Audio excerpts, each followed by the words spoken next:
You're watching News Central now on News Central TV. I am Judith. Atibi. The top stories at this hour. NNPCL increases petrol prices at filling stations nationwide.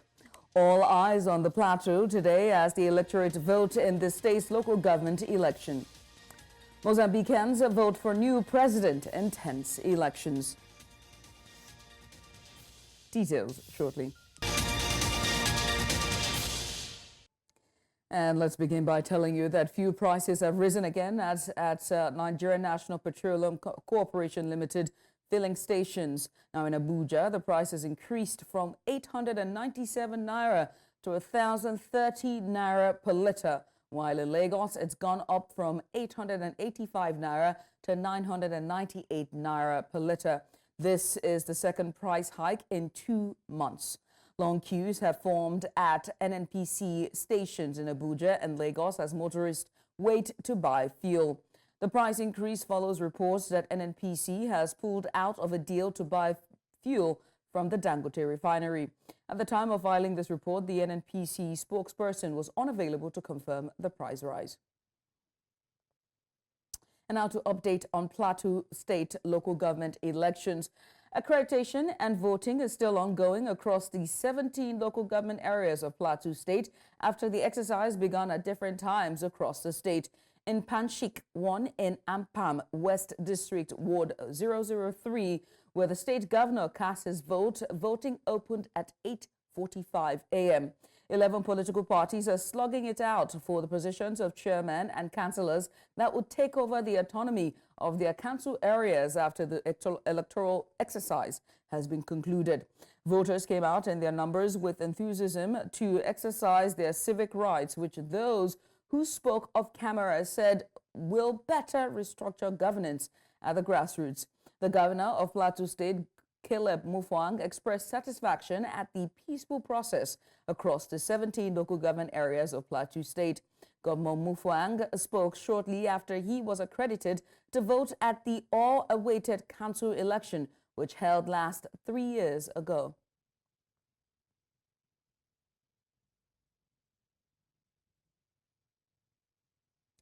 And now to Rivers State, where the former state governor, Nyesom Wike, has accused his successor, Siminalayi Fubara, of backing the Action People's Party, APP, in the recently concluded local government elections.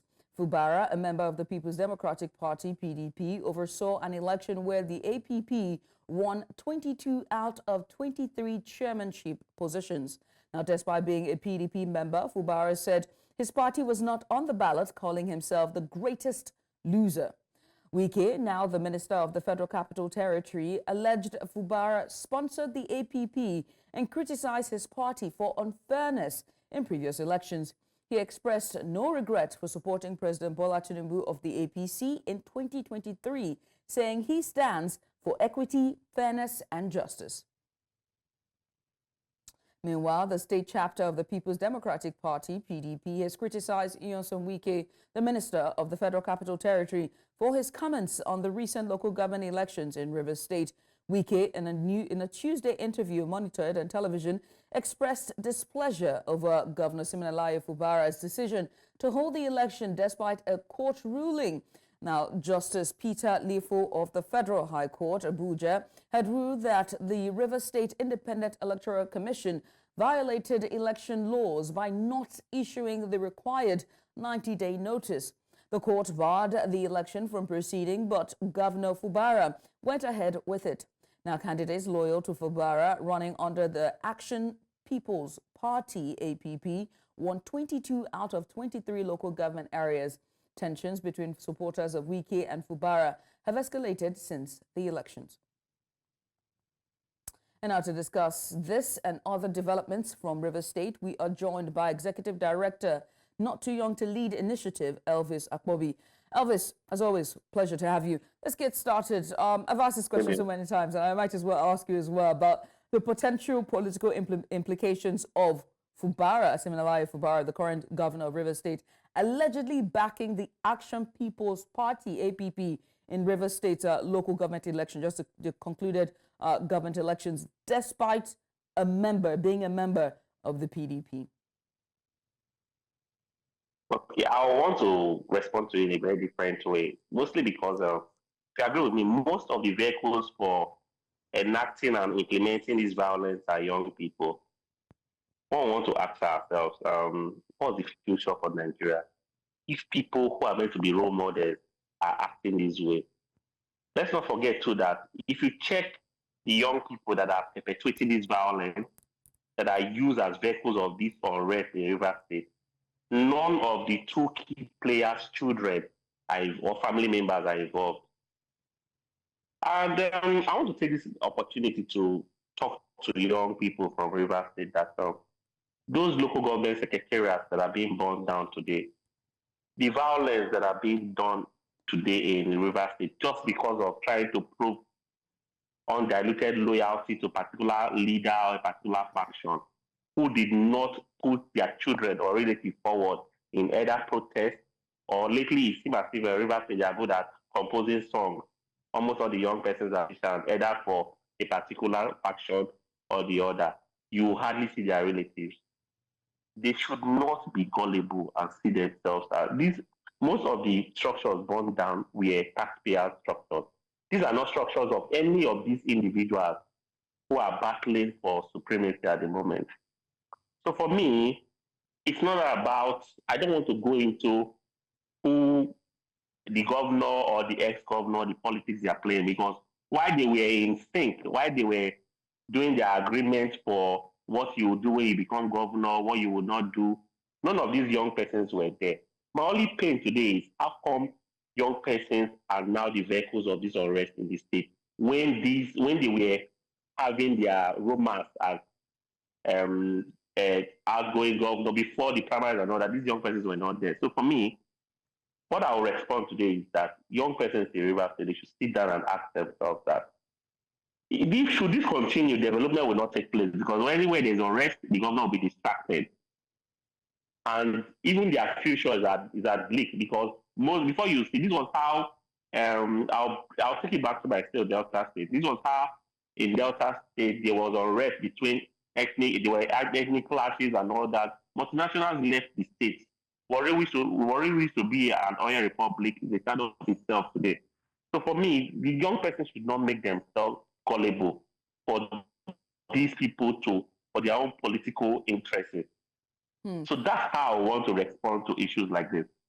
I mean, okay, so towing your line of answering there, one might ask, why do the youth of Nigeria and oftentimes local government issues like this or state level political crisis like this, we always see that the youths are used as a pawn in their games. And so it begs to ask the question, why are they the vulnerable ones or are they easily gullible? Are they vulnerable? Is it a lack of Yeah, jobs? What yeah, exactly is it that forces them to be tools yeah. in this type of fighting? When you are poor, when you are deprived, you become vulnerable. The political class have mastered the act of using poverty, lack, inequality in opportunities to make young people vulnerable. And that's what you see playing out in River State today. I'm a petroleum engineer, and today I'm a privileged SSA to the governor of my state. If I was not privileged, maybe I will be vulnerable. So I've been there before, I know how it feels. But the fact remains that we need to start looking at these people eyeball to eyeball and tell them that why are your children, why are your what, why are your relations not in this line of battle? Why oftentimes you just spread money around for us to become weapons of violence and all that? And that's what those people in River State should be looking. Those young persons in River State should be looking at the moment. That's what I'm concerned. Elections have come, have gone. Whoever is not comfortable with the local government election should go to court. Despite I'm not too confident in the judiciary at the moment, but that fight has been. When the president today won his election, the party members were saying people should go to court who are not comfortable. But how come it became is not the case of River State and people are burning local government secretariat? Young people are not the vehicles of this unrest in the state. No, if you feel you're not comfortable with whatever happened with the electionary, go to court. That's how it should be. Right. Well, I mean, Elvis, I must say thank you. Thank you so much for joining us today and having this conversation with us. Elvis Akpobi, he is the Executive Director, Not Too Young to Lead initiative. They're talking about youth involvement in the crisis, political crisis in Rivers State. Once again, many thanks, Elvis. Thank you for having me. We'll switch gears now from Rivers State back to Plateau State as the local government elections is ongoing there. We have News Central's correspondent Chizoba Anyonwe, who is live on ground and is now ready to bring us the latest from the state. Chizoba, many thanks for joining us again, and also good afternoon to you. Where are you at the moment, and what's the latest? Has voting ended yet? People still coming out in their numbers to vote? Good afternoon, Judith, and thanks for having me. Well, if you can see behind me clearly, obviously, there is no voter there at the moment. And that's to say that people that are supposed to be accredited here and to vote here have seemingly have finished voting, and they have left. So mostly they are going to come back for counting to commence maybe in an hour's time from now. But generally, all the places we have visited, well, you could say voter apathy played out, where in some polling units, you did not see people that came out to vote, or very few of them. In fact, I am here at the Girin polling unit, where I spoke with one of the ad hoc staff earlier, and he said that they are supposed to have like over 100 people to vote here, but they didn't have up to 70, you know. That was disheartening, that was discouraging for so many people. But nonetheless, they had to be here and still be here up till this time, still waiting for people that would want to vote, so they are not disenfranchised, so they are able to carry out their civic responsibility. The other such story earlier reported, where the VVS, that is the voter verification system, that's a software that was developed by Plasiek to conduct this election, in the absence of using beavers, failed in so many places. But here, the story is different, because he said that the VVS worked very well and is still working, just that nobody is here to cast his or her vote at the moment. Nonetheless, security has been assured and maintained in many places that we earlier visited. You know, we saw a lot of them on the streets and at the polling units, where people were going to exercise their civic responsibilities. And that is one of the credits given to Plasiek and security agencies on the plateau, since it's been somehow seen as a flashpoint state where any little thing could trigger insecurity and fights and all those violent stories. And so for now, nothing has been heard about such, you know, and so everybody is trying to maintain that same tempo. A while ago, I was with the Plasiek chairman, and he commended the process so far. Of course, one would say he should do that, but nonetheless, he also envisaged that if care is not taken to maintain the tempo at the moment, where security has been assured to a very large extent, voting has been going on peacefully in many polling units. I mean, he is happy about that, and he hopes that the tempo would be maintained. But here beside me, I have one of the ad hoc staff at this polling unit, and he will speak to us in summary what it has been like for him at the moment. So can we have you, sir? Thank you. What's your name? My name is Moses. All right. So Moses, tell us, how has it been at this polling unit? Well, so far so good. The turnout hasn't been very encouraging, but the voters around have tried, for those that have been able to come around, and then they've been able to cast their votes and then exercise their franchise okay, without having any technical glitches with the VVS. So far so good. It's actually okay around here. No technical glitches. Okay, so when do you think that you would close or end this voting process so that counting can commence? As you can see the weather now, it's not looking so clement, meaning it could rain any moment from now. So what's going to happen? Okay, let's say by 4 p.m., we should be able to close the voting session and count our vote. Yes. All right. 4 p.m. All right. Thank you so much. You're welcome. Thank you very much. Okay, so you've heard from Mr. Moses, and so we believe that any moment from now, or rather from 4 o'clock, counting of the ballot papers will commence, hoping that it will also go on peacefully, and so that by the end of the day, or maybe tomorrow, we'll have the results coming in. All right. Well, Chizoba, we appreciate you for doing this with us, and we'll continue to get updates from you on our subsequent bulletins. But once again, thank you. Chizoba Nyowe there. She's our correspondent live in Plateau State covering the local government elections.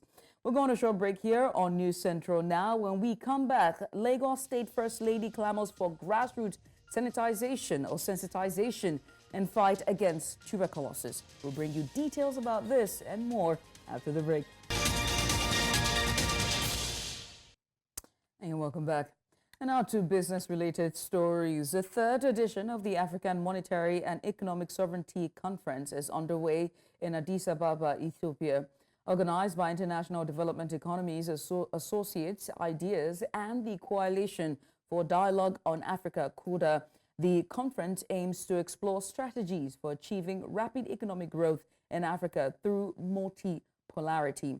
News Central's business correspondent Perpetua Fasomi Peter reports live from the African Union Conference Center in Addis Ababa. Well, first of all, Perpetua, it's good to have you this morning. Just bring us up to speed with what this conference is really about.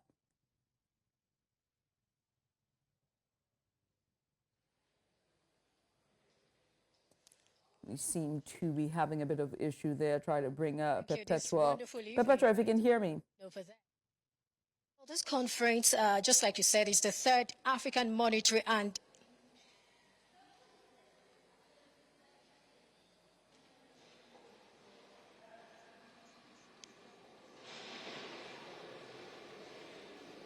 All right, the African Monetary and Economic Sovereignty Summit, that's what this conference is called. And of course, the theme for this year is very simple: leveraging multipolarity,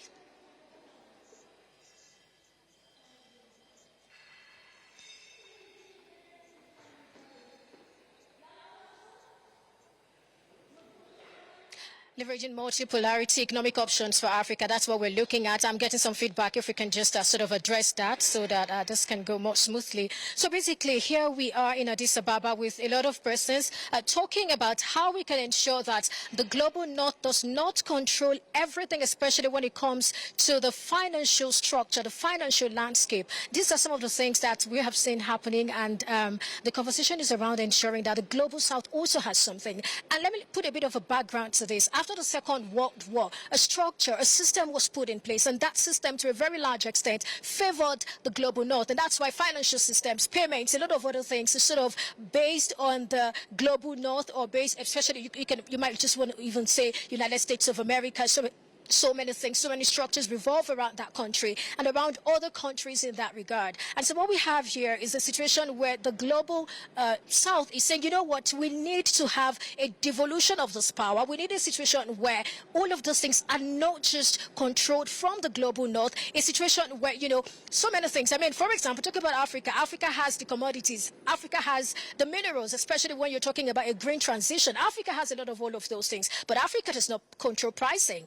Africa does not control a lot of things, you know, and that these are some of the things we're looking at. And so today, and of course, in the coming days, the conversations will be centered around what Africa can actually do to achieve this multipolarity, where the power does not just reside within the global north, but the power resides everywhere across board. And Africa and other countries within the global south can also make decisions that can affect them and make them, you know, I mean, it's not enough to say these countries have independence when they are dependent on some other systems and structures, whether it's the IMF or any other thing in that regard. And so specifically, I'd like to bring Professor Charles.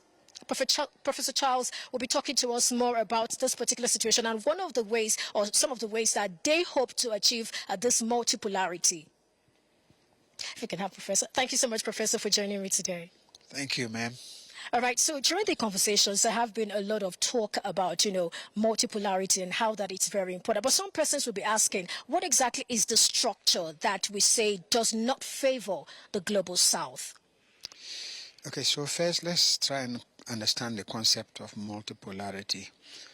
So You made reference to the Second World War and the structures and institutions that were put in place after the Second World War. At the close of the Second World War, there were two main victors. There was the Soviet Union, and then there were the United States and its allies. These two sets of powers constituted a bipolar world. So in political context, you have two poles of power. Then the Soviet Union disappeared in the 1990s, leaving the United States and its allies as a single power. So it became unipolar. So from the collapse of the Soviet Union in the 1990s up until recently, around 2015, 2020, we had one major political pole of power. A system that was constructed by the United States as the largest winner and the head of the alliance that remained standing after the collapse of the Soviet Union. So every institution that was constructed in the eyes and in the interests of the unipolar. There were economic institutions such as the IMF and the World Bank. So the United States has veto power over the decisions of both of them. There were trade institutions like the WTO, the World Trade Organizations. It is also dominated by the United States and its allies. All right, so in clever terms, some persons will want to understand how this sort of affects the global south. It affects the global south because then you have no options. You go with the dictates of the unipower or you lose out. What is become unipolar and multipolar is that now you have the rise of a number of middle-income countries, starting with China, and then secondly India, and then you have Brazil, you have Mexico, you have South Africa, you have Southeast Asia, Malaysia, you have the Arab world. So there is a multiple centers of economic and political influence.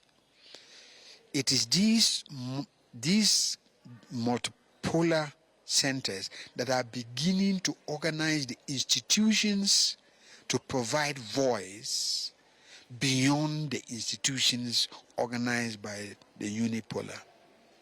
And this is where BRICS comes in, to some extent G20. Now, if Africa got its act together, it is a major pole of power because we have the same population as China, and we have the same population as India. We are about 1.2 to 1.4 billion people. We are the center of some of the most critical resources. Similar to the way Russia has risen, especially after the Ukraine war, when they recognized that they didn't need to bow down to the dictates of the United States and its allies. Of course, it has led to a war, but they have industrialized much faster and transformed beyond belief in the next few years. Absolutely. So what is the challenge with Africa? Why does it seem like Africa comes up with a lot of things? We have AU, we have AFTA, we have ECOWAS. We even had this conversation around single market, single currency, but these things have not yet seen the light of day.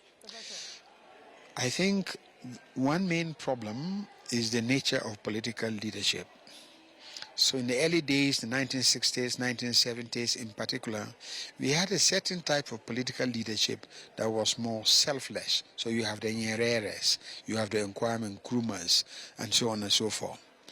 And they were also outward looking. So they helped to create institutions such as the non-aligned movement. All right, so I'm afraid we're pressed for time. Maybe just tell us in less than 30 seconds the way forward for Africa. So the way forward for Africa is to organize itself and sort out its political problems. Secondly, take control over its natural resources. That's the source of its power. Absolutely. I hope Africa will be able to do that. Well, there you have it. Thank you so much for having me on the news today. Peter, our correspondent, live there, giving us more update from Addis Ababa, Ethiopia. We'll bring more reports from her during our subsequent bulletins. We'll move away from that now, and now back into the studio for more on electoral reforms. Some Nigerian youths have called for electoral reforms in a bid to promote fairness and transparency in the nation's electoral process. Now, this was during a press briefing in Abuja by the Coalition of Transparency Organizations on needed constitutional and electoral reforms for the country, where they called for the conclusion of all post-election disputes before the swearing in of newly elected officials. They say this will ensure stability and public confidence in Nigeria's electoral process. Our nationwide survey revealed that 57% of 4,324 respondents were dissatisfied with the electoral process in the 2023 elections, and 94% emphasized the urgent need for constitutional and legal reforms to improve the system. The top 5 youth electoral reform priorities in Nigeria include: number 1, establishment of Electoral Offences Commission. Young persons are saying conclude all post-election disputes before inauguration to ensure stability and fairness. The third recommendation is timely transmission of election result.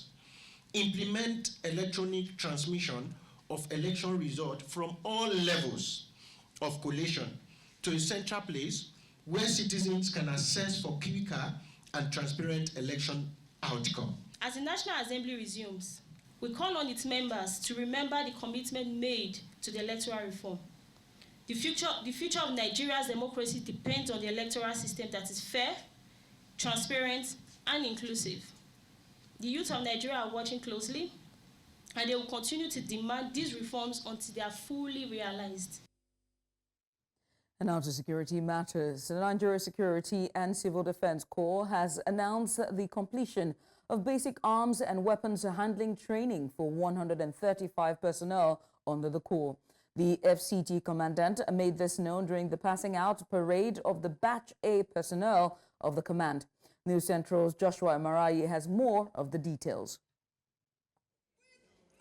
The 2024 Personal Parade of Personnel under the Federal Capital Territory Command of the Nigerian Security and Civil Defense Corps.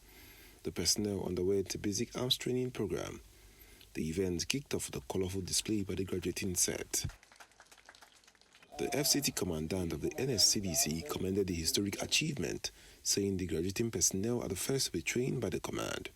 Consequently, a total of 135 personnel were trained, retrained, and equipped with the knowledge and skills in the weapon handling through months of rigorous regimentation defined by global standards. This is a worthy step taken to curb the challenges of vandalism of critical national assets and infrastructure, which is the core mandate of the Nigeria Security and Civil Defense Corps.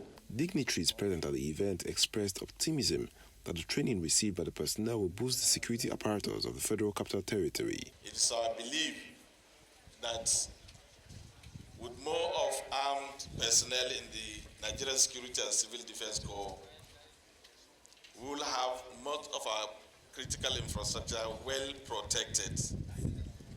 And from the display we see here, it is awesome and well packaged to the level that we believe such personnel will give us hope. Whenever the FRSC, who is unarmed, calls on him to give us armed backup, he's always ready to do that. That is the collaboration that has been very sustainable. Also at the FRSC, the FCT Sector Command, we will always be there. I believe this relationship is going to continue for the benefit of residents of the FCT. The highlight of the event was an award of recognition given to those that have distinguished themselves with excellence in the command. In Abuja for News Central, I am Joshua Imarai. The National Human Rights Commission says that a total of 141 persons have been killed, including another 113 persons abducted in the month of September 2024. This was as the Commission presented its September 2024 Human Rights Dashboard to the public during its workshop on the role of relevant stakeholders in the implementation and promotion of the rights of persons with disabilities. News Center's Emmanuel Bogudu reports. This presentation showcases the extent of human rights abuses in Nigeria for the month of September this year. The human rights situation being presented here includes mass killings, abductions, attacks on free press, allegations of witchcraft, killing of law enforcement agents, and general violence against children and minors. In Akwa, a 12-year-old child was tortured. In Kano, a female was stabbed by 3 siblings on accusation of witchcraft. Again, the same mob in Lagos, a man was killed for stealing wire, cable. Now, in Ondo, somebody decided to help himself over a person who was owing him, and he killed the person because the person was owing him money in Ondo. The Commission says that abuses resulted to 141 deaths. But by non-state actors, those who shoot guns, the ones we call unknown gunmen or ungun men, 141 deaths by unknown gunmen, bandits, but road accident claimed 191 souls. The Executive Secretary of the National Human Rights Commission, who was represented by the Director of Legal Services and Enforcement, called for multifaceted approaches to tackle insecurity, poverty, and inequality. We have mainstreamed disability in all the activities and programs of the NHRC, such as establishment of the Vulnerable Groups Department, appointment of desk officers on the rights of persons with disabilities in all the 36 states of the Commission, compliance with the building codes to ensure accessibility at some of the new structures at our state offices. You need yourself, asking yourself, what if it is me?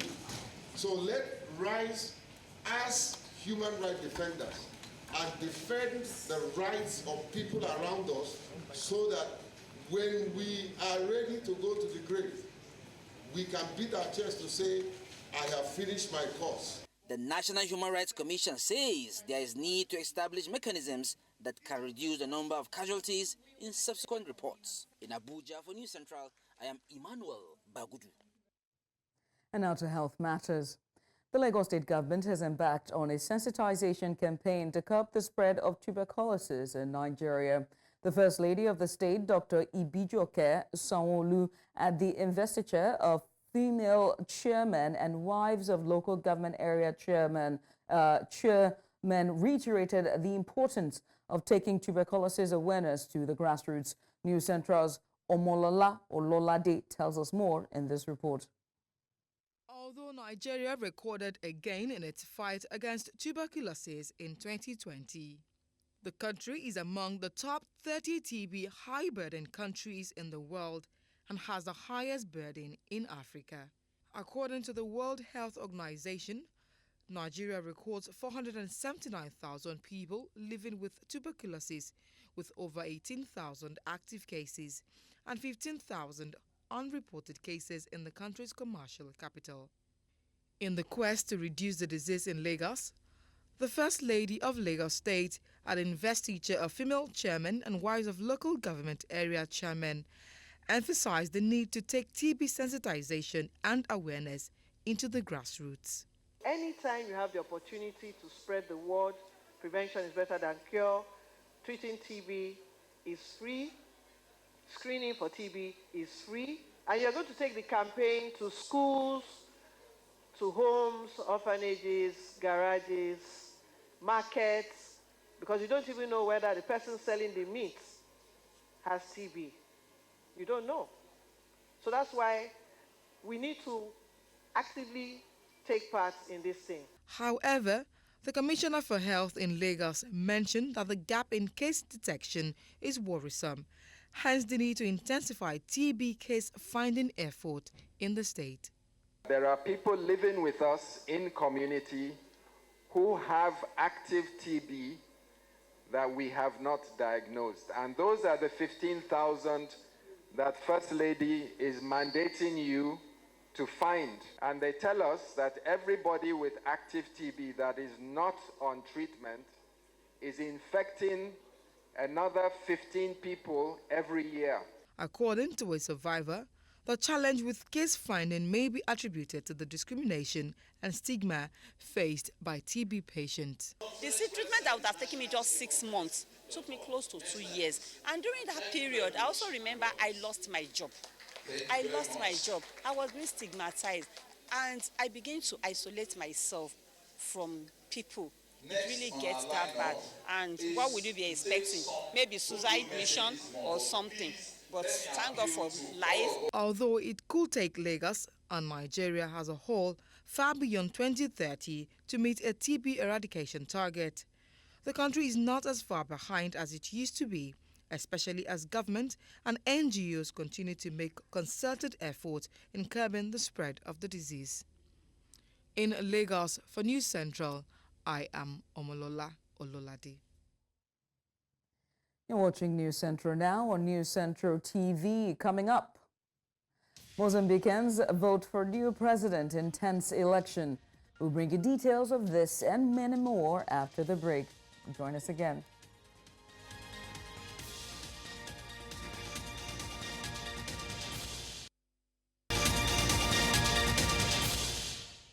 And you're welcome back. The news continues in Southern Africa, where Mozambique is set to choose its next leader and members of parliament today. The election comes amid political tension in the Southern African nation, which struggles with high levels of poverty and inequality, while jihadist violence in the north is holding back major gas projects. Outgoing President Filipe Nyusi, who steps down after a 2-term limit, was among the first to vote as polling stations opened at 7 a.m. The Frelipo party that has been ruling for 49 years is expected to hold on to power. É importante votar para ver o nosso futuro melhor. Se Moçambique vai mudar, da maneira como está a ver Moçambique, por mim, estamos muito tristes. Estamos a ver coisas diferentes mesmo. Então, gostaria que vote, que a minha votasse para diferenciar as coisas. Votar é um ato de cidadania e o meu voto vai fazer diferença para o futuro deste país. Para mim é importante votar por quê? Porque hoje o meu voto faz diferença, para que amanhã não podemos reclamar porque é que votou naquele, etc, etc. Hoje é importante porque é meu dever cívico como moçambicano votar no partido que eu acho que é certo e votar no candidato certo para mudar este Moçambique que está turbulento já há bastante tempo.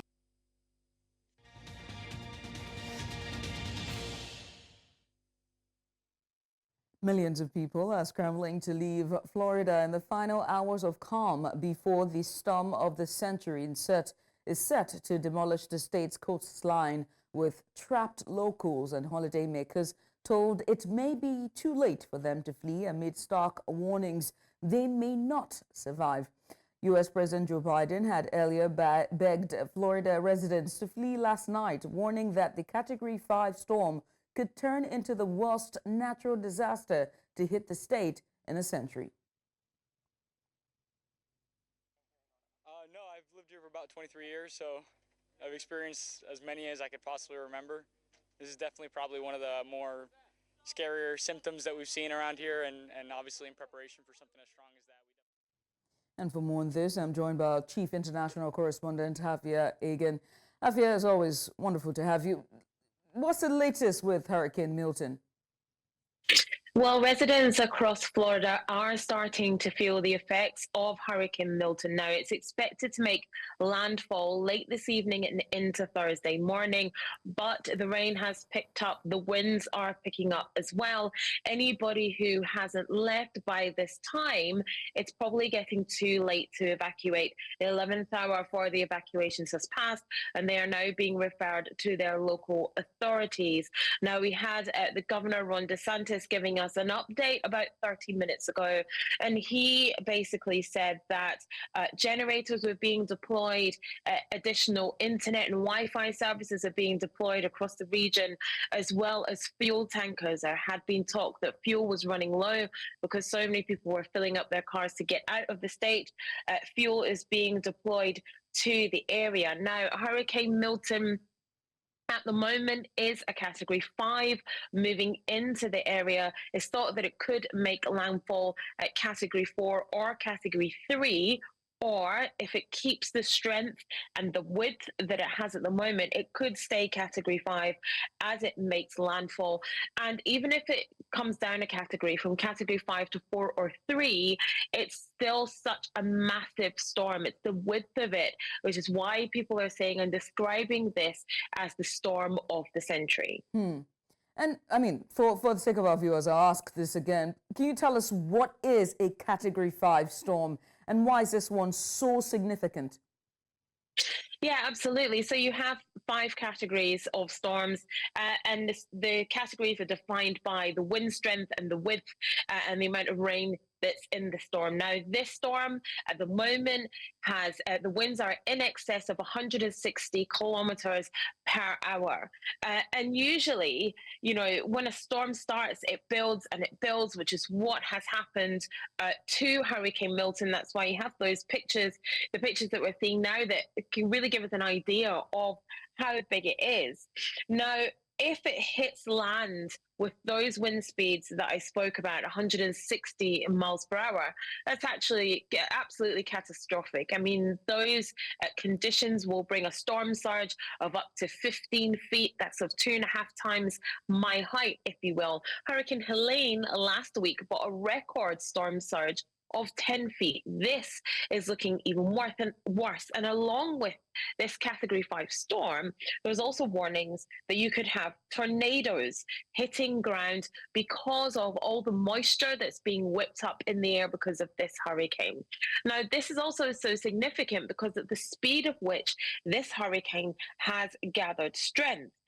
The ferocity of these rapidly intensifying storms is what's really shocked people. And also the frequency of it. You know, we had Helene last week, we have Milton, so we had Helene 2 weeks ago, we have Milton this week, both of them record-breaking, both of them absolutely huge. So this Category 5 storm at the moment, which hopefully will decrease when it gets to landfall, but it's still huge, it still has a lot of rain within it, and it still could bring those absolutely enormous storm surges. Enormous, so much so that we saw meteorologists crying on television. Speaking of landfall, when do we expect Milton to make its landfall?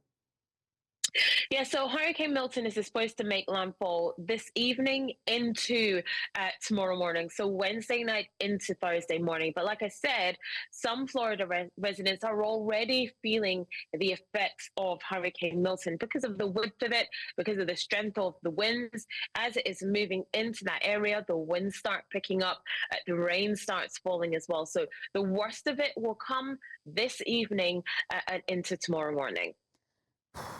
And a case needs to be talked about when it comes to climate change, but we'll have this in our subsequent bulletin. But many thanks, Afia Hagen there. She's our chief international correspondent, talking to me more about Hurricane Milton.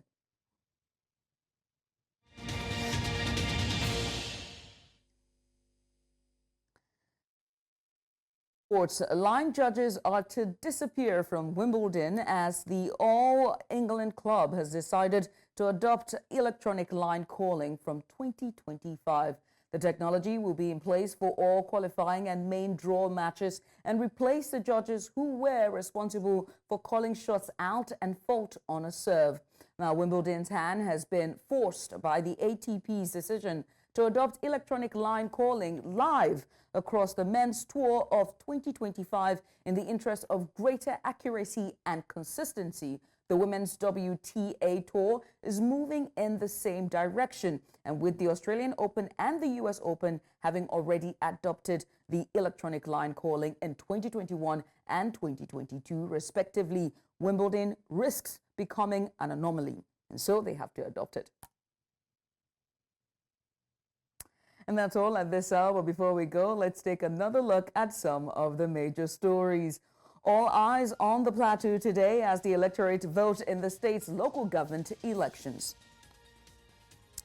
NNPCL has increased petrol prices at filling stations nationwide. And we also told you that Mozambicans are voting for new president in intense elections. Now remember that you can watch News Central live wherever you are. We are live on DSTV channel 422. You can also catch us on Star Times channel 274, on Avo TV, or stream us live on YouTube.